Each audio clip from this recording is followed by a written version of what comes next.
Voltamos. Bom, nós estamos no ano de 1822. Tá? O ano ele se abre com o chamado Dia do Fico, que a gente já discutiu no final do vídeo passado. O que vai acontecer em sequência é que praticamente todos os meses agora, então a gente tem uma linha do tempo formada por pontos importantíssimos que ocorrem virtualmente todos os meses até a nossa independência. Começando pelo mês de fevereiro. Em fevereiro, com uma reação à deportação dos militares que participaram daquela rebelião de Avilés, o governo português manda tropas para desembarcar lá na Bahia, lá no Recôncavo Baiano, na cidade de Salvador, tá? E aquele mundaréu de soldados desembarca lá para ocupar a cidade de Salvador. De lá, a intenção era ocupar o Rio de Janeiro em seguida. Tá? O que aconteceu?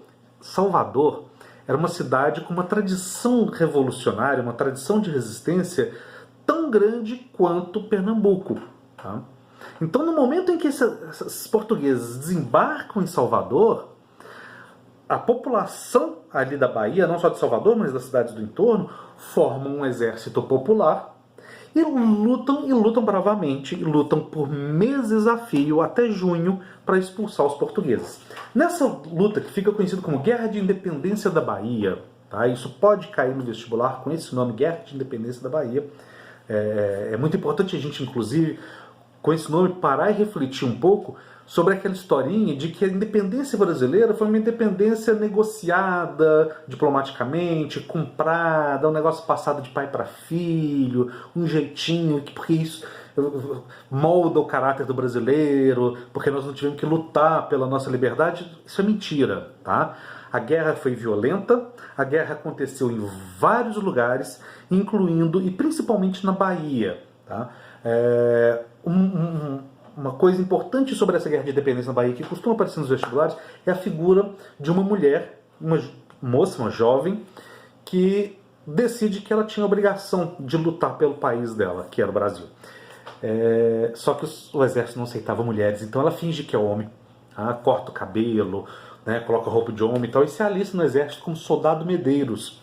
E hoje essa mulher é considerada uma das grandes heroínas, um dos grandes ícones da história brasileira, que é a Maria Quitéria. Tá? Então aparecer a figura da Maria Quitéria, principalmente em provas mais progressistas, que vão falar de feminismo, da participação das mulheres na nossa história. A Maria Quitéria é uma figura central, é uma figura importantíssima, fiquem de olho nisso. Tá? Ela é uma jovem que se alista no exército quando o exército não aceitava mulheres.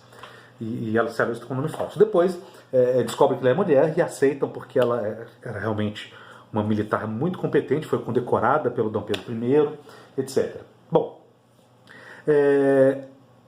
além do desembarque das tropas portuguesas na Bahia, esses portugueses desembarcaram também no Maranhão, no Grão-Pará e no Piauí. A diferença é que lá em cima, no norte, não havia um sentimento nativista, para a gente usar uma expressão que a gente já discutiu mais cedo, tão forte quanto em Pernambuco, Bahia, Rio de Janeiro. Tá? Então a ligação da população do norte era muito mais forte com Portugal do que com uma ideia muito abstrata ainda, muito mal formada, de um tal de Brasil.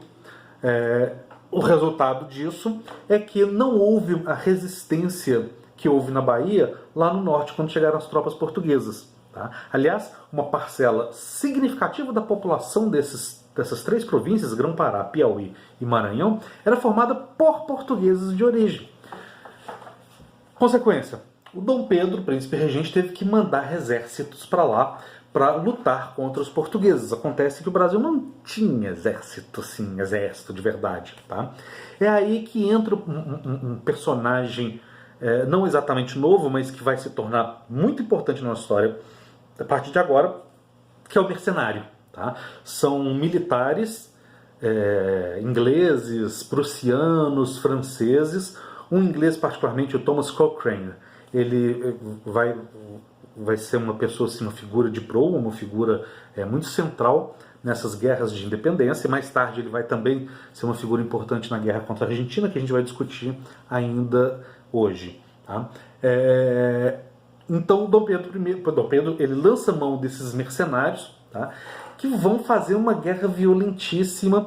E vamos lembrar que lá em cima no Maranhão, Grão-Pará e Piauí, a própria população local luta ao lado dos portugueses. Então o exército que Dom Pedro manda é um exército que vai combater os portugueses, mas vai também promover uma violência imensa contra a população local. Tá? Então a guerra de independência lá no norte, ela foi um negócio assim absurdo de agressivo, de violento, tá? Contra a própria população brasileira de origem portuguesa. E aí a gente chega em maio. Tá? O que acontece em maio? Maio, Dom Pedro ele manda um aviso, né? Na verdade ele manda uma espécie de decreto para todos os governadores de todas as províncias brasileiras, dizendo que nenhum governador deveria acatar ordens de Portugal sem antes passar pelo próprio Dom Pedro I. Não é Dom Pedro I, desculpe, mais uma vez. Pelo próprio Dom Pedro. Então, o que ele está dizendo aí é o seguinte, olha, quem manda nisso aqui não é o parlamento português, o Brasil não é colônia de Portugal, quem manda aqui sou eu.